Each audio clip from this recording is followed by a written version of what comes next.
बिहार में लूट, अपहरण, सरेआम गुंडागर्दी एवं दहेज के लिए बेटियों को प्रताड़ित किया जाता है और प्रशासन गूंगी बहरी बनकर बैठी है।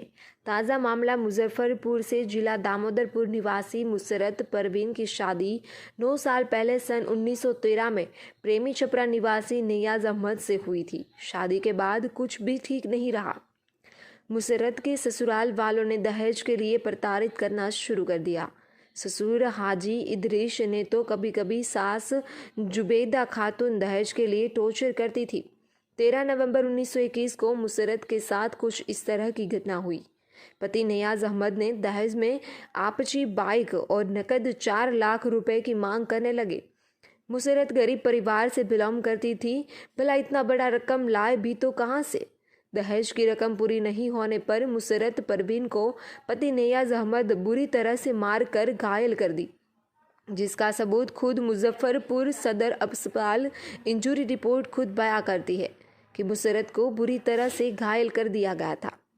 पीड़िता के परिवारजनों ने जब कांडी थाना पहुंचे एफआईआर दर्ज कराने के लिए, तो दरोगा साहब आफ्ताब खान पीड़िता को फटकार लगाते हुए कहा, हमसे पूछकर शादी किया था।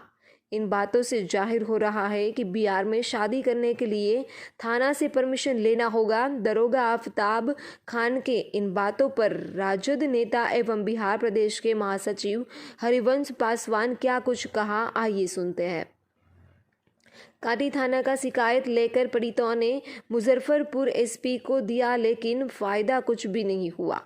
इतना ही नहीं, 2 दिसंबर 1921 को मुख्यमंत्री नीतीश कुमार और बिहार के गवर्नर को भी दिया गया लिखित। अभी तक मुसरत को इंसाफ नहीं मिल सका। हमारे मुख्यमंत्री का नारा है बेटी पढ़ाओ बेटी बचाओ। शायद मुख्यमंत्री नीतीश कुमार का यह नारा गलत साबित हो रहा है।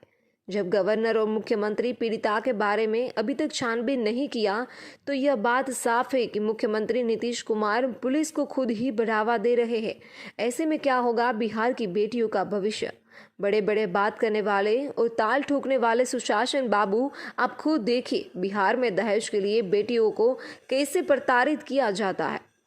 स्पीड न्यूज़ 17 के लिए मोहम्मद अफरीदी इदरीसी की रिपोर्ट। कैमरामैन ऋतिक कुमार, बिहार से।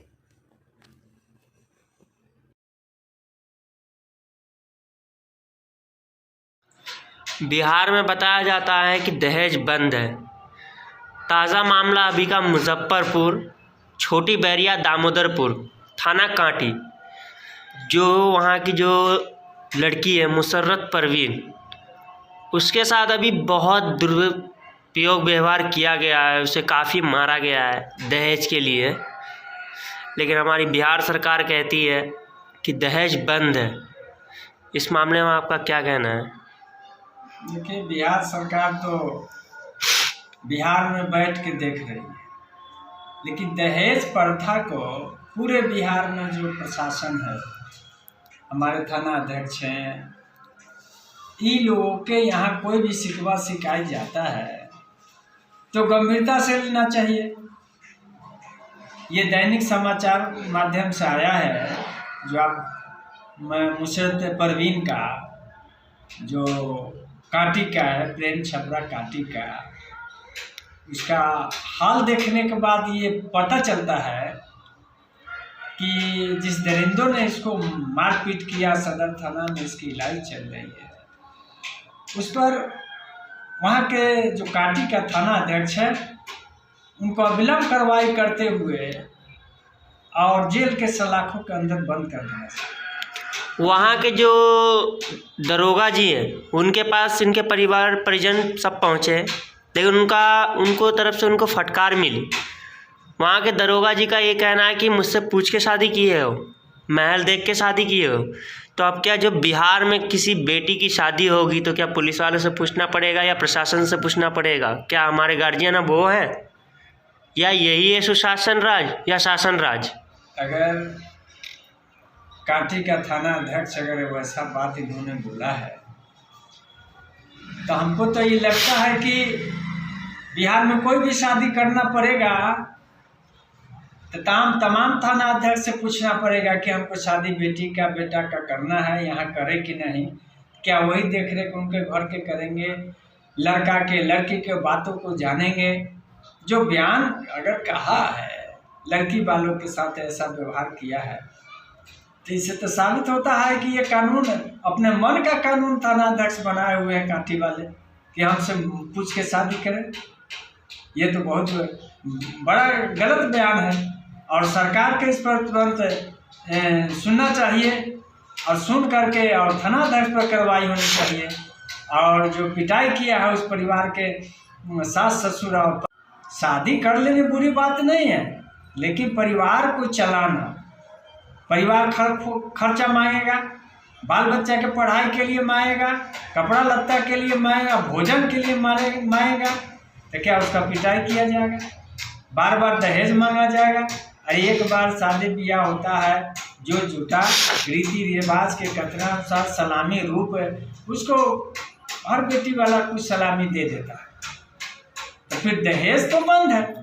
और दहेज के लिए वो कहे तो उसको तो कानूनी कार्रवाई करके जेल के अंदर बंद। यहाँ तक कि अभी तक कांटी थाना ने इस परिजनों का एफआईआर तक दर्ज नहीं किया है। जब भी वहाँ जाते हैं इनके माता पिता, बस फटकार मिलती है, भगा दिया जाता है और बोला जाता है कि उसे जेल भेज दिया गया है। जब थाना में एफआईआर हुआ ही नहीं तो जेल किस मुद्दा पर भेजा गया? सही बात है। अगर थाना में परवीन जो है मुशर्रफ परवीन का अगर एफआईआर लॉन्च नहीं हुआ तो जेल कैसे जा सकता है लड़का? किस आधार पर लड़का को जेल भेज देंगे? एफआईआर दर्ज होगा तब तो पकड़ेंगे और जेल भेजेंगे। ये तो अगर ये लोग नहीं ये सुनता है तो सरकार को सुनना चाहिए और थाना अध्यक्ष के खिलाफ कोर्ट में जाना चाहिए और कोर्ट में जाना चाहिए और थाना अध्यक्ष के खिलाफ जो प्रशासनिक पदाधिकारी हैं, एसपी है, डीएसपी है, उनको भी ये बात को जानकारी होनी चाहिए कि थाना अध्यक्ष आपके काम सही से नहीं कर रहे हैं और कहीं ना कहीं कोई बात अगर बोल रहे हैं तो इससे भ्रष्टाचार की बदबू आ रही है ना, जैसा कि उन्होंने बयान दिया है। जी, मुशर्रफ परवीन के जो परिजन हैं हर जगह दौड़ धूप किए, यहाँ तक कि डीएसपी को भी